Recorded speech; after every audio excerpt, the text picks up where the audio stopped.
Wel, i ni'n tystiolaethu yr arglwydd yn yr eglwys, yn yr adeilad ei hunan, ond diw'r cyhoedd ddim yn clywed digon am Grist. A mae dydd Gwener y Groglith yn rhoi cyfle i ni ddod allan, cael cyfle jyst i gerdded trwy'r dre ac wedyn tystiolaethu gyhoeddus i bawb sydd yn y dre ar hyn o bryd yn ystod y dydd. Fi fan hyn dy Roger Thomas, gweithwyr Efengylaeth gyda'r byddynau a chawdwriaeth.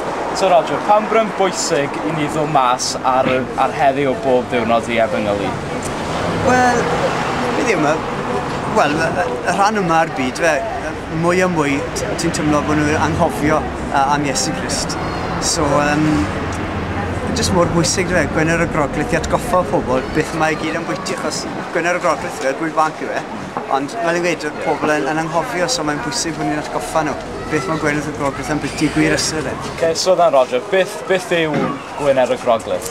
Gwener y Groglith yw i ni'n cofio am farwolaeth Iesu Grist ar y groes dros ni. Nath e cymryd ein pechodau ni, beth ni wedi gwneud yn wrong, marw dros rhywun ar y groes tua 2000 blynyddoedd yn ôl.